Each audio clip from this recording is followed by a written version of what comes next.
Halo guys, di video kali ini Mimin melanjutkan sambungan spoiler Radega Immortal episode 137. Sebelum masuk ke ceritanya, jangan lupa tekan tombol subscribe supaya channel ini terus berkembang dan Mimin makin semangat menghadirkan update terbarunya. Meski kadang harus berbagi waktu dengan konten BTTH. Perlu diingat spoiler ini diambil dari versi novel. Jadi mungkin ada beberapa bagian yang berbeda dengan animasinya. Kalau ada fragmen yang terasa kurang cocok, Mimin mohon pengertiannya. Karena memang sulit menemukan yang benar-benar selaras dengan narasinya. Baiklah, tanpa berlama-lama lagi, langsung kita masuk ke ceritanya. Tatapan Wang Ling menjadi lebih dingin ketika hendak dirampok. 3 pancaran energi pedang Lintian Hou masih tersisa di tangannya, dan senjata pamungkas yang belum ia lepaskan. Bayangan di bawah kakinya bergetar. Penjaga surgawi muncul dengan niat membunuh yang menyala. Dengan satu teriakan dingin dari Wang Ling, "Bunuh!" boneka penjaga surgawi menerjang maju, merobek ruang ketika mengirimkan serangan dengan tangan kosong. Qian Kunzi tetap duduk tenang. Runa demi runa meluncur keluar dari mulutnya, membentuk kepungan dengan aura mengerikan. Namun penjaga surgawi berubah menjadi manusia emas dan menghantamkan satu pukulan. Ledakan sonik mengguncang bintang. Runa-runa di hadapannya hancur berkeping-keping. Setelah itu berbagai serangan sengit dilancarkan oleh boneka penjaga surgawi, tapi dengan mudah diblokir oleh Qian Kunzi. Qian Kunzi tersenyum tipis. Mantranya berubah, lebih tajam, lebih luas. Puluhan ribu petir meledak dari runa, menjelma menjadi jaring kilat yang menyambar turun hendak menelan segalanya. Di atas kompas bintang, mata Wang Ling bersinar. Kereta perang pembunuh dewa melesat keluar, berubah menjadi binatang petir yang meraung mengguncang langit. Dalam sekejap, seluruh sambaran kilat berbalik arah, terserap habis ke tubuhnya. Tubuh binatang petir itu membesar, matanya dipenuhi cahaya guntur. Tapi ketika pertempuran akan baru saja mencapai puncaknya, Qian Kunzi tersentak kaget dengan wajah pucat pasi melihat binatang petir. Keserakahannya seketika runtuh. Semua potongan teka-teki tersambung. Energi pedang yang menakutkan, boneka yin ilusi, dan kini makhluk suci itu. Suaranya bergetar. "Jadi kau dari kuil surgawi petir."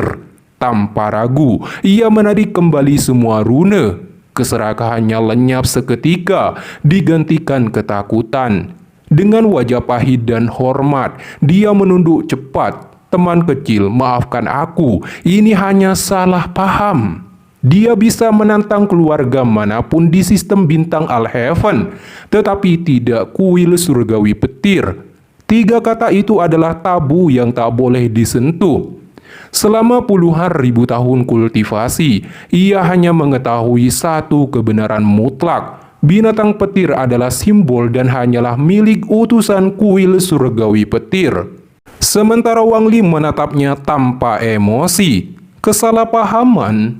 Qian Kunzi tersenyum pahit, menahan amarah di dalam hati.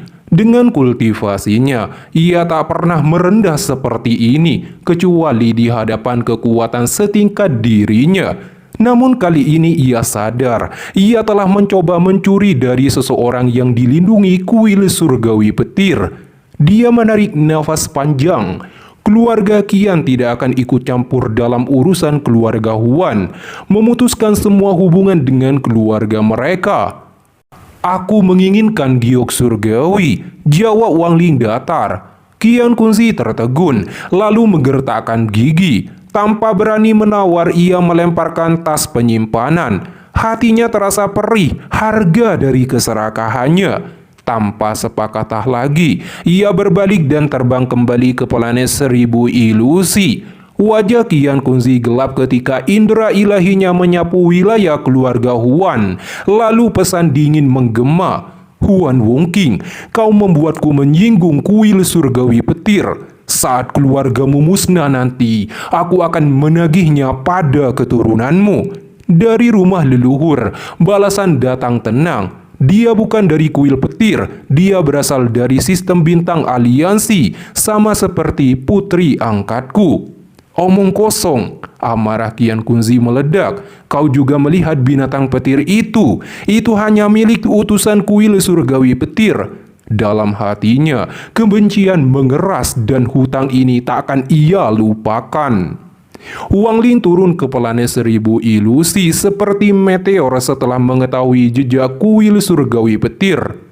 Di rumah leluhur keluarga Huan Wongking dan seluruh keturunan menunggu dengan hati gelisah, sementara Liu Mei berdiri diam tanpa emosi. Ketegangan pecah saat Wang Ling muncul bersama binatang petir di atas cakrawala. Dia menatap tajam wanita di sebelah leluhur keluarga Huan dan menuntut dengan suara dingin, "Serahkan Liu Mei." Sombong, mata leluhur keluarga Huan berbinar dan dia berteriak, "Junior, hancurkan formasi keluarga Huanku sebelum mengucapkan kata-kata itu." Raungan binatang petir mengguncang langit. Badai petir turun mengguncang planet ketika kilatan petir menghantam formasi keluarga Huan tanpa henti. Selain leluhur keluarga Huan, para anggota keluarga panik karena binatang petir merupakan kekuatan yang mewakili kuil surgawi petir. Meski diserang badai petir tanpa henti dan dihujani pukulan penjaga surgawi, formasi raksasa itu masih berdiri tegak tanpa tanda-tanda kerusakan. Semua serangan dinetralkan. Langit bergemuruh, sementara wajah keluarga Huan semakin muram. Di tengah tekanan itu, kepala keluarga Huan Fengsen, akhirnya bersuara, memohon agar leluhur mempertimbangkan perdamaian daripada perang melawan sosok yang membawa binatang petir. Namun sang leluhur tetap teguh, memilih bertaruh pada kekuatan formasi. Serangan mencapai puncaknya. Petir mengamuk, tinju surgawi menghujani langit, dan formasi mulai goyah di ambang batasnya. Saat itulah Wang Li mengeluarkan pedang surgawi kekayaan warisannya. Energi tajam menyatu dengan langit dan bumi saat ia mengangkat pedang dan menebas dengan satu serangan penentu tebasan surgawi. Pedang kekayaan, pedang pertama yang pernah dimiliki Wang Ling sejak di sekte Heng Yu, kembali berada di tangannya. Dalam genggamannya, ratusan tahun karma berputar, kehilangan, perpisahan, hingga akhirnya kembali bersatu. Pedang ini tidak membawa mantra surgawi atau teknik Dao, melainkan warisan gaya pedang kuno, niat pedang murni yang melampaui segalanya. Saat Wang Li mengangkat pedang itu, dirinya seolah menyatu sepenuhnya dengannya. Pedang pun jatuh. Satu tebasan sederhana membuat langit dan bumi seakan tenggelam dalam kegelapan. Petir, penjaga surgawi, bahkan dunia semuanya memudar gelap.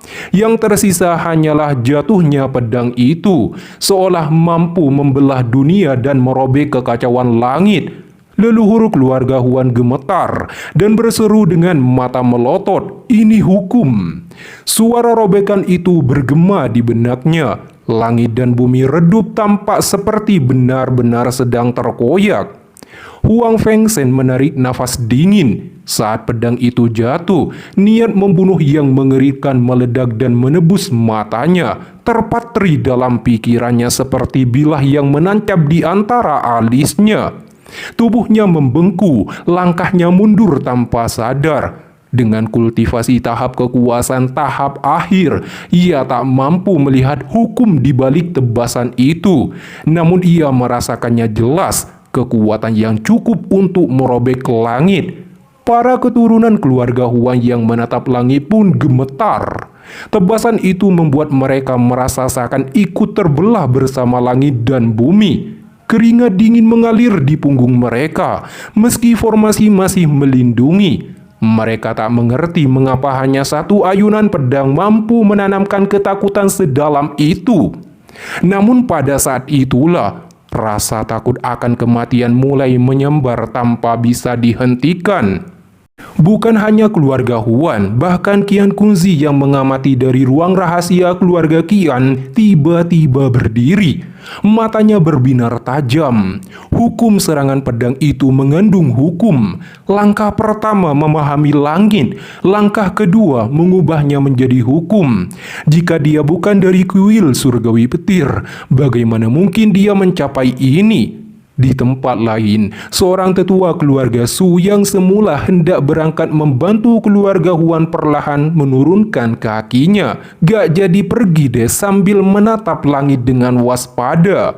Gaya pedang anak itu terlalu menakutkan, walaupun aku gak takut. Jika dia berani datang, berarti dia sudah menyiapkan segalanya. Saat pedang itu terhunus, dunia seakan terdiam.